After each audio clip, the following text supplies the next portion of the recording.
Evangelio es una palabra que está en el libro de Jueces.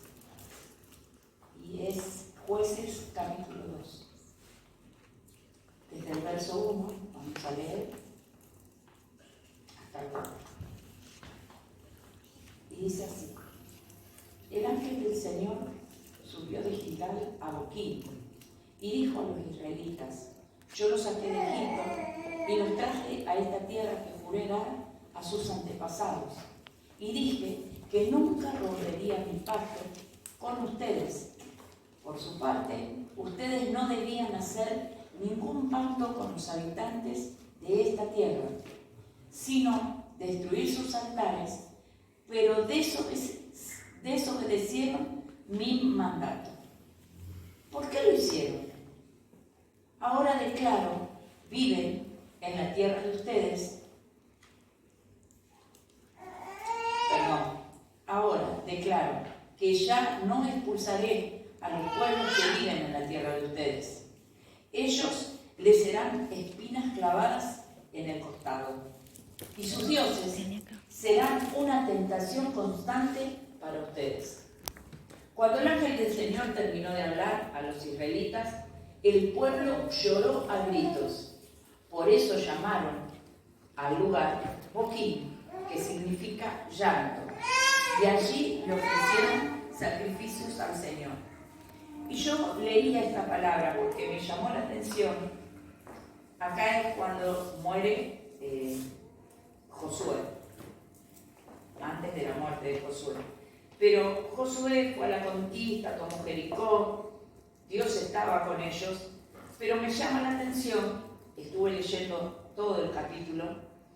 ¿Por qué? Porque el pueblo de Dios que hizo lo malo ante los ojos de Dios.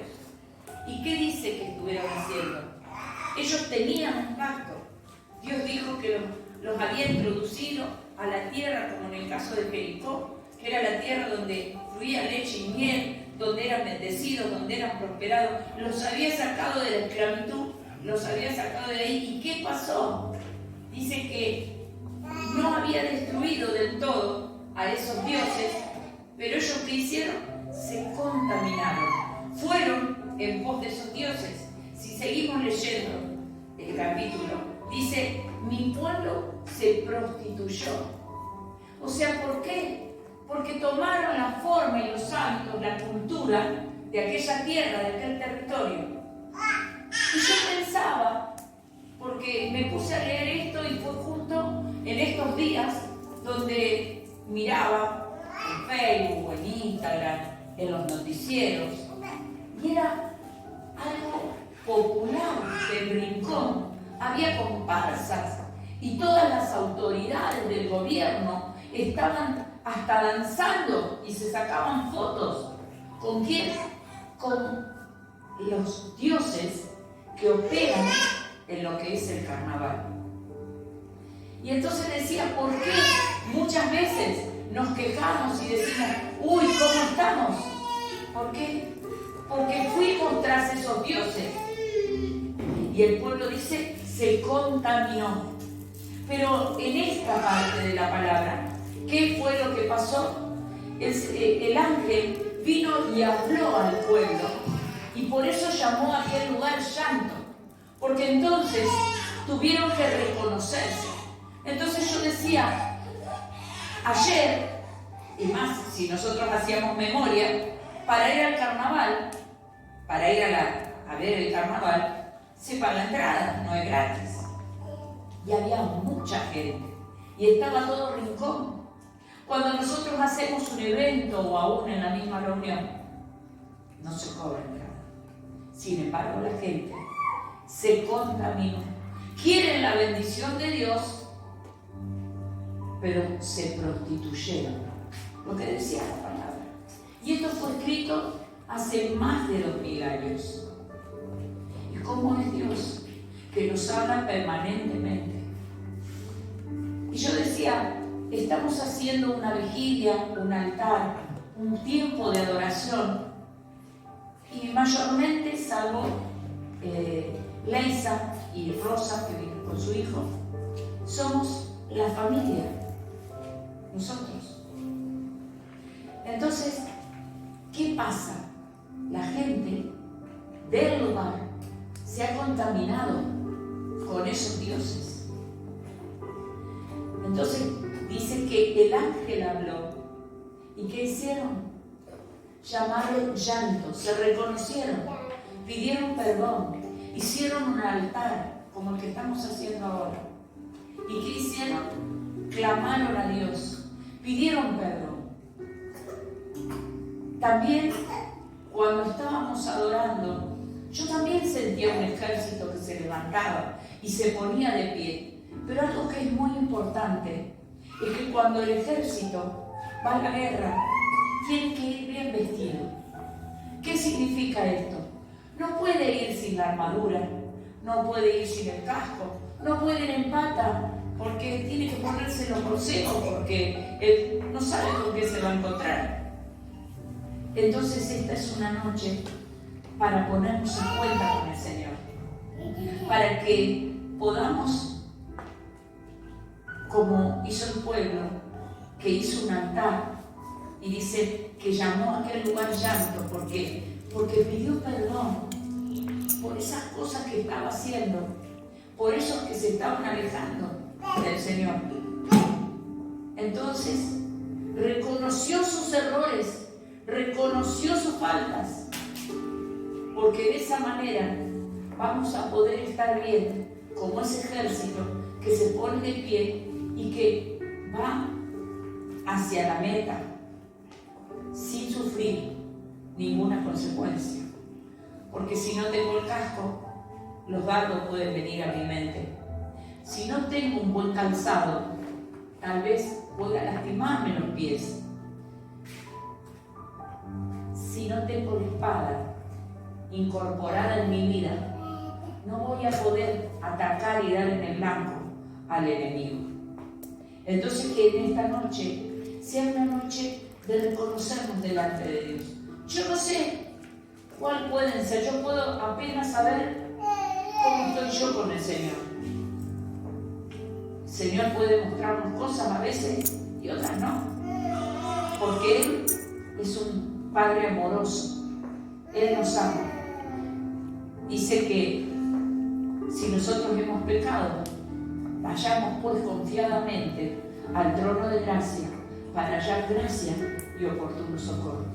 Y esta es la noche donde podemos venir a su trono para hallar gracia, para ponernos a cuenta. Que este pueda ser, como dice que le pusieron ellos de nombre a aquel lugar, a aquel altar. Lo llamaron llanto. Yo no digo que se pongan a llorar, pero sí que se pongan a cuenta con el Señor. Y para terminar, la palabra que Dios me había dado, el libro de Ageo, capítulo 1, versículo 4. Miren lo que dice. Yo tengo una versión actual. Está bueno, ¿saben por qué? Porque nadie puede decir, no entiendo lo que dice. Porque por ahí la Reina Valera 60 es un poco más teológica y hay términos que podemos no entenderlo, pero esta sí. Y dice, ¿por qué viven ustedes en casas lujosas mientras mi casa permanece en ruinas? Esto es lo que dice el Señor de los ejércitos celestiales. Miren lo que les está pasando. Han sembrado mucho, pero cosechado poco. Comen, pero no quedan satisfechos. Beben, pero aún tienen sed. Se abrigan, pero todavía tienen frío. Sus salarios desaparecen como si los echaran en bolsillos llenos de agujeros. Esto es lo que dice el Señor de los ejércitos celestiales. Miren lo que les está pasando. Vayan ahora a los montes, traigan madera y reconstruyan mi casa. Entonces me complaceré en ella y me sentiré honrado, dice el Señor. Esperaban cosechas abundantes, pero fueron pobres. Y cuando trabajaron la cosecha y cuando trajeron la cosecha a su casa, yo la hice desaparecer con un soplo. ¿Por qué? Porque mi casa está en ruinas, dice el Señor de los ejércitos celestiales. Mientras ustedes se ocupan de construir sus elegantes casas, por esta causa de ustedes es que los cielos retienen el rocío y la tierra no produce cosecha. Yo mandé la sequía sobre sus campos y colinas, una sequía que destruirá el grano, el vino nuevo, el aceite de oliva y las demás cosechas. Una sequía que hará que ustedes y sus animales pasen hambre y arruinará todo aquello por lo que tanto han trabajado. ¿Qué es lo que Dios nos dice en una palabra? Que vengamos ante su presencia y traigamos ¿qué? De nuestra adoración, la madera. ¿Qué es? Que quememos aquello que a nosotros nos agrada. Que a veces nos preocupamos, como decía Alma. ¿Por qué? Por ese chupetín, por esas cosas que son pasajeras y no nos preocupamos por lo eterno, por lo de Él, por venir, traer adoración, por venir y rendirme ante su presencia y ponerme a cuenta con Él. La versión de Reina Valera dice: subid al monte y traed madera, reedificad la casa y yo pondré en ella mi voluntad. ¿Por qué? Porque muchas veces trabajamos, nos afanamos y creemos que con eso vamos a poder solucionar nuestros problemas. Pero el principio de la bendición está buscando al Señor, está buscando de Él. ¿Por qué? Porque Él es el que hace, el que envía el rocío, el que envía la lluvia y que dice que riega la tierra, que la hace germinar, que hace que la tierra dé fruto. ¿Quién? Él. Pero si yo no estoy a cuenta con Él, todo lo que hago va a ir en saco roto. Entonces, que podamos traer madera. ¿Qué es madera? Mi adoración. Que yo me ponga a cuenta con Él. Señor, esto me cuesta. Esto me cuesta, la verdad, Señor. Me cuesta leer tu palabra, me cuesta orar todos los días, me cuesta venir a la iglesia, me cuesta venir a la intercesión, me cuesta, papá. Pero dice su palabra, que Él pondrá en nosotros el querer como el hacer, su buena voluntad. ¿Cuándo? Cuando yo me reconozco con Él, cuando yo le digo: Señor, esto me cuesta.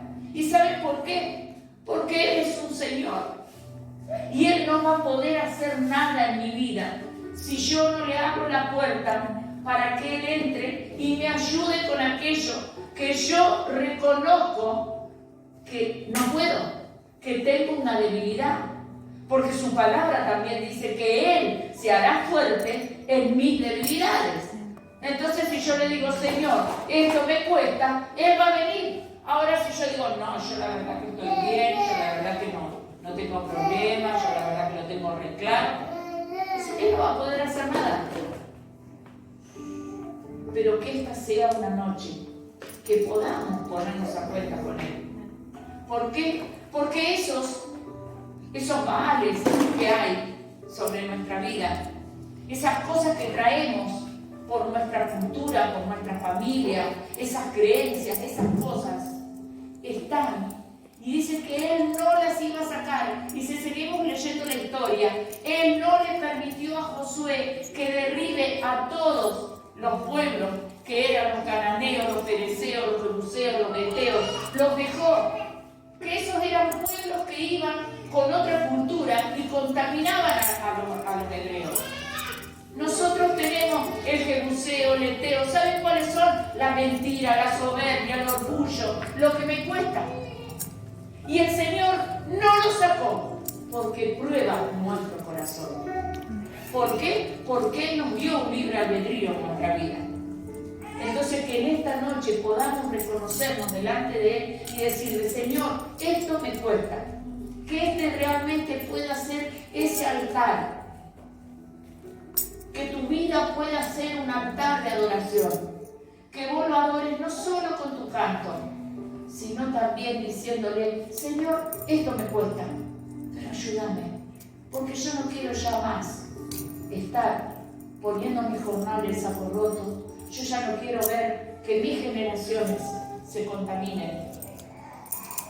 Que mis generaciones, porque también el libro de Jueces, si lo quieren leer en su casa, léanlo, dice que no solo hicieron lo malo, murió Josué, vinieron jueces, y cuando los jueces estaban, la gracia de Dios estaba sobre esos jueces.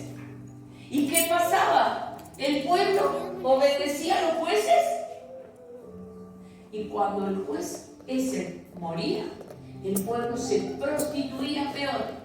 Y dice que era peor, como decimos siempre, la iniquidad se manifiesta mucho peor con los hijos. Porque no habían conocido a Dios ni lo que Dios había hecho, pero dice que cada vez eran peor las generaciones. Hasta que Dios levantó otro juez, hasta que Dios tuvo misericordia. Pero ¿qué es lo que pasa? Dios tiene misericordia, Dios tiene amor por nosotros. Pero también estos son los últimos tiempos. Y el Señor viene a buscar una iglesia que sea sin mancha y sin arruga. Que nosotros podamos ser esa iglesia, esa amada, esa novia que lo está esperando. Porque Él está a la puerta. Y las señales fueron dadas y están siendo dadas. Y si vamos y vemos todo lo que las enfermedades, todas las cosas que están pasando, la iglesia que se abrió, que decía que se iba a abrir en el último tiempo cuando Él venía, son todas profecías que están en el Apocalipsis. El Señor está viniendo. Es como vieron, viene de viaje un familiar que está viniendo de visita, ya salió del pueblo donde vive, en cualquier momento llega. Así es el Señor en nuestra vida. Y la iglesia debe ser esa virgen que esté preparada, con su aceite, con su lámpara encendida. Encendámonos en adoración, en oración. Y la mejor adoración es que tenga una vida en santidad. Que vamos a pecar y no hago apología del pecado, pero santo fue Jesús. Pero Él valora el que le digamos: Señor, ayúdame. Perfeccionate en mi debilidad. Señor, ayúdame a mirar tus cosas. Ayúdame a poner mi mirada en ti y en lo eterno. Amén. Ponete de pie.